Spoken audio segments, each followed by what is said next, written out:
Good afternoon, Niner faithful. Welcome to a special trade deadline edition here covering the 49ers move, singular, at the NFL trade deadline that passed at 4 p.m. Eastern Standard Time today, 1 p.m. Pacific Standard Time, Tuesday, November 2nd. Absolutely some breaking news, even though it was only one move by the San Francisco 49ers. I'm your host, Rob Schuh. Thanks for joining me today for a quick update on the Charles Omenihu trade.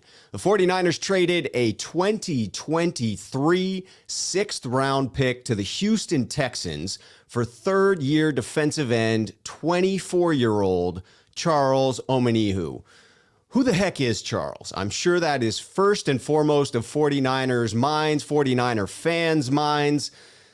He's a fifth-round draft pick from 2019, the 2019 draft out of Texas. So far in his career, 7 career sacks, mostly coming off the bench for Houston. 0 sacks so far this year in 2021, but he does have 3 quarterback hits on the year. A mostly rotational player to this point in his career with the Houston Texans. He was a healthy scratch the last 2 games for Houston. You wonder if there was some discontent going on there that didn't work itself out and led to the trade. Still has 1.5 years remaining on his rookie deal. Obviously, the end of this season and next season as well. The cap hits are going to be the remainder of his salary for this year. Those game checks that he hasn't gotten so far in 2021, scheduled to earn $472,000 this year. The cap hit next year, still manageable. Fourth year of a rookie deal, $965,000 for 2022. Important to call out that if things don't work out in 2021, there's 0 dead cap if he is cut this offseason. He stands 6'5", weighs in at 280 pounds officially, which would put him right in that tweener role, right? Where he can flex inside on passing downs as he did with the Texans. Outside on early downs, defensive end, flexing inside to rush from the interior as a tackle on those obvious passing situations. According to Pro Football Focus, Charles has 16 quarterback pressures on 115 pass rush snaps in the 2021 season. So this year, 16 quarterback pressures on 115 pass rush snaps. Coming out in PFF system at a 80.3 pass rush grade for this season. Again, healthy scratch the last 2 games. But that PFF grade, take it with a grain of salt, however you feel about PFF grades. It certainly leaves it open to interpretation. But that grade would put him behind only Nick Bosa for the 49ers this season. So the question becomes, why make this trade? Why did the 49ers do it? It seems like a low-risk, potentially high-reward move. Low risk in that you're only giving up a future 6th rounder. If you were giving up a 2022 draft pick, it would basically be the equivalent of giving up a 7th rounder this year, but instead it's a 6th rounder the following year. Potentially high reward in that it is a young player who plays a position of value. And originally a 5th round draft pick, we know what the 49ers have been able to do with those 5th rounders. Matt Barrows points out that, it is, in fact, not a great 10-yard split time for the young gentleman, Charles, here, that he actually ran a 1.71, very average 10-yard split time at the NFL Combine. That's actually something that the Coach Kocurek believes in and tends to search out in candidates that he's bringing in to coach up. But the 49ers have shown themselves to be adept at coaching up D linemen. So this is a young, potentially talented individual that the 49ers can coach up. Low risk in that they gave up very little to acquire him. Potentially high reward if he turns out to bear fruit. My instant reaction is that this isn't the move I was looking for. It's not the move I would have expected. Defensive end, Not really a position of need on the team as I think of it, but this move leads me to believe the Niners believe that it is, but I'm good with the move. It doesn't excite me, but it's a logical move. He's under contract through next year on a rookie deal. It fills a roster spot on the cheap. The 49ers absolutely need to fill cheap roster spots for 2022. So that's good. It wasn't a one-year Band-Aid. And he has physical talents that could potentially be coached up under our phenomenal D-line coach, Chris Kocurek. My worries? He's 24 years old, and a rebuilding Texans team didn't think he added value. And that's coming from someone, he was born and raised in Houston, no less. They don't see him as a fit going forward on a team that obviously needs a lot of help at a lot of positions and is actively rebuilding. Another concern, he's been a healthy scratch for the last 2 weeks. Is he a malcontent?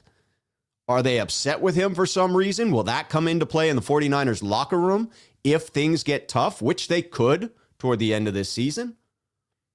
He doesn't have the get-off that we would typically look for within Chris Kocurek's system.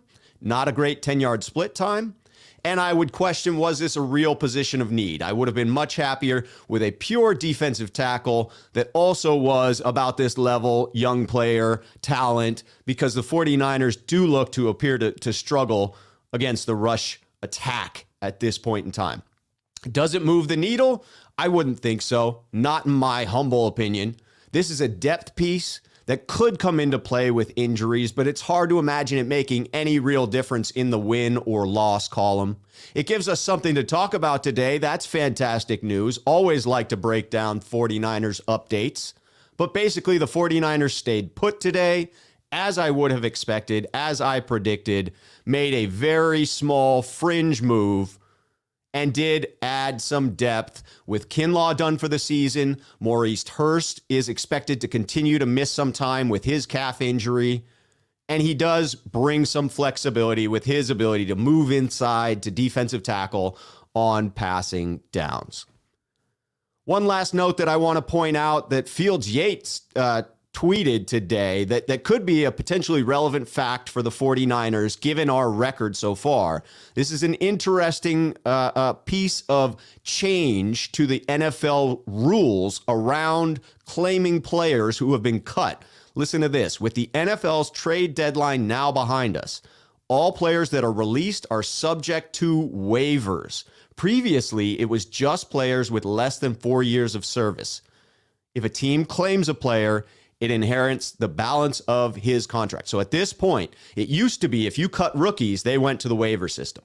But if you cut an NFL vet, they were not subject to waivers. They could choose where they wanted to go. So something like Deshaun Jackson getting cut right now, he's subject to waivers, even though he is a vested NFL veteran.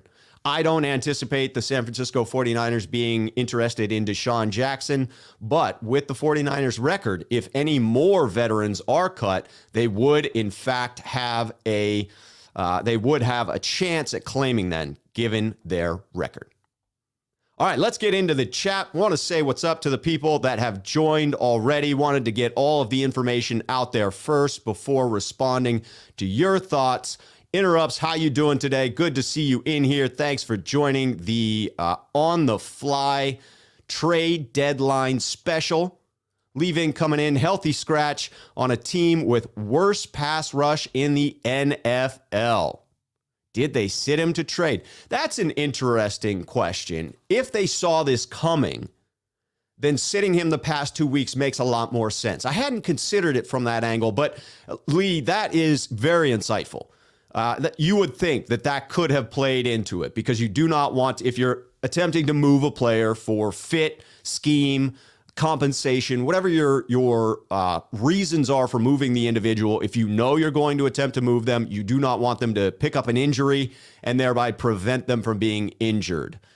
You can now trade players that are on IR. It used to be against NFL rules, but you can now trade IR players, but certainly their value drops precipitously if they are, in fact, injured. Grand Riser pointing out, hey, we got a guy named Charles who's wearing 94 coming in. That can't be a bad thing, right? cannot be a bad thing, pointing out that, in fact, it's fair to speculate whether something has happened between he and the Texans coaching staff. Ooh-wee. Yes, I agree, Great Riser. Great move, low risk, high reward. It is absolutely a potential for high reward. Didn't get a defensive back here. A lot of 49er faithful were looking for picking up a defensive back. I was looking for picking up a defensive tackle. You had to look at options that were beyond Band-Aids for the 2021 season. They needed, in my book, to add value into 2022 and beyond. I like this move by the 49ers because of that fact, because he is on a controlled rookie contract through next season. If they decide he's not a fit with the team after 2021, they will only have paid him the remainder of his 21 salary. They can cut him in the offseason. There would be no dead money associated with his contract, according to my research in the scenario. Swift Dog coming in. Rob, love the show. Feeling positive. Let's go Niners. Always going to bring in the positive news. Lee, I'm with you. I'm keeping that next comment off because we will keep that topic out in respect for those that have suffered because of it. I'm hoping that Grand Riser is right here, that we're talking about a high character guy, what you're looking for. I definitely think that this is a quality move that makes the 49ers at least marginally better today around the fringes. Wanted to get in real quick, give you my interaction, give you my take on the 49ers trade here at the NFL trade deadline. Greatly appreciate everyone jumping on. And we will be on tomorrow with the 49ers mailbag as previously scheduled, Wednesdays at 5 p.m. Please submit any questions you have for the 49ers mailbag. You can leave it in the comments for this video. Hit me up on Twitter at The Left Schuh. You can see it here. Or email me at 49ersmailbag@gmail.com. Until then, enjoy the rest of your afternoon and go Niners.